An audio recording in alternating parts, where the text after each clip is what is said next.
Help me to reach 2,000 subscribers. It happened in slow motion. His hand brushed hers across the table, his eyes daring, predatory.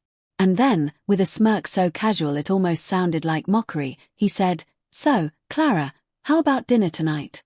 Just you and me." Right in front of me. For a second, I thought I'd misheard him. The laughter in the restaurant dulled to a muffled hum, the clinking of silverware and glasses fading into static. My pulse roared in my ears. Clara froze, her face blanching, her hand trembling slightly as she withdrew it from his reach. "Mark," she whispered, her voice barely audible.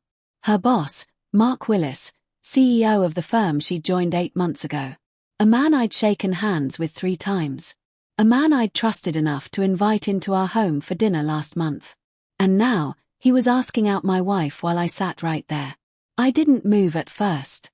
My mind refused to process what was happening. My lips parted, but no words came out.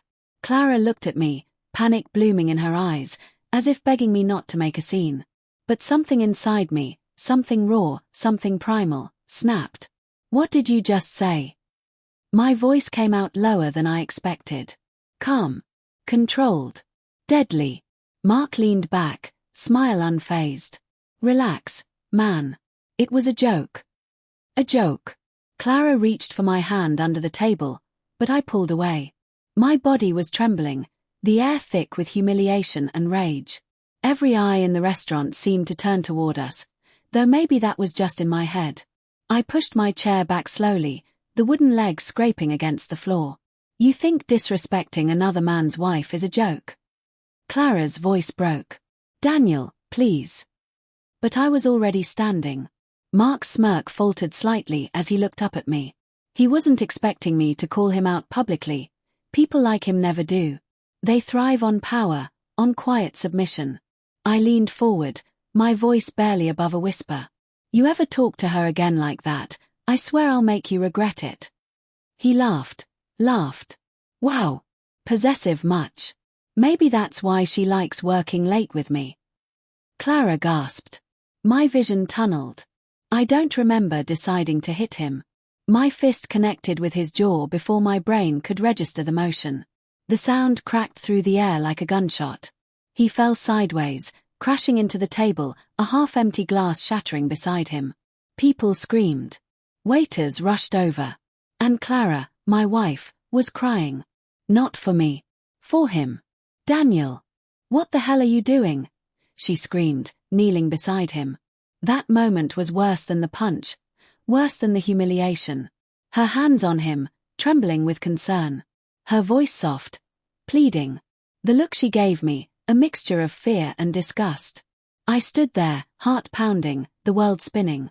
And for the first time in my marriage, I felt utterly alone. They suspended me from the club that night.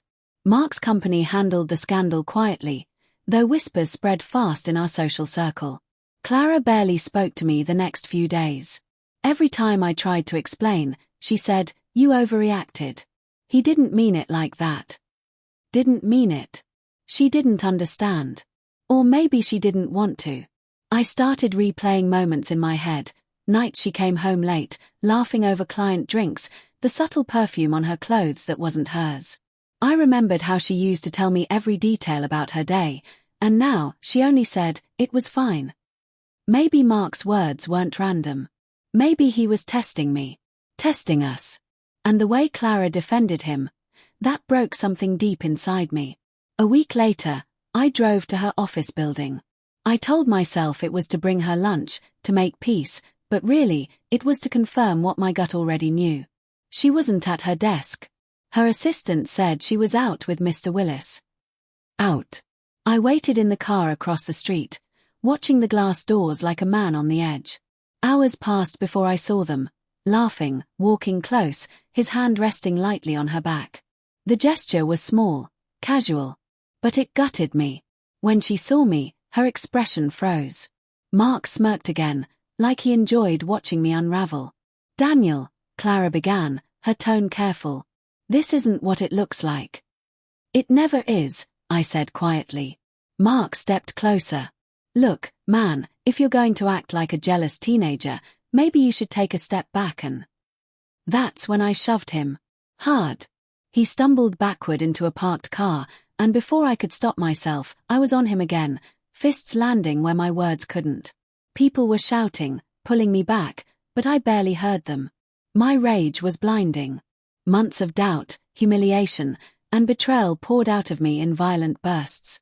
When I was finally dragged off him, Mark was on the ground, bleeding, one leg twisted unnaturally. Clara was screaming my name. The police came. They didn't arrest me immediately, but they could have. The hospital later said Mark's knee was shattered, permanent damage. I didn't feel relief, just emptiness. That night, Clara packed a bag. Her hands trembled, her cheeks streaked with tears. "You've ruined everything," she said softly.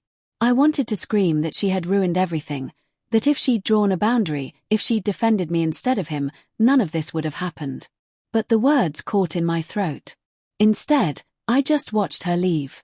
The sound of the front door closing felt final, like the last echo of something that used to be love. Weeks passed. No calls. No messages. Then one night, I received an email from her, short, detached, polite. She said she was staying with family and needed space. But the line that gutted me most was the last one. "Mark's recovering, and I'll be helping manage his workload until he's stable again." Helping him. The man who disrespected our marriage. The man I crippled. I stared at that email for hours, my fingers hovering over the keyboard. There was so much I wanted to say, so much I wanted to scream, but all I could type was, "You chose him long before I ever hit him." And then I deleted it. Sometimes at night, I still hear her laughter echo through the hallways. Sometimes, I replay that dinner scene, wondering if I could have handled it differently. Walked away, swallowed my pride, saved my marriage. But deep down, I know the truth. I didn't just lose my temper. I lost the illusion that we were unbreakable. Because betrayal doesn't always start with cheating. Sometimes, it begins with silence, the kind that defends the wrong person. And ends with someone you love walking out the door while you stand surrounded by the wreckage of your own making.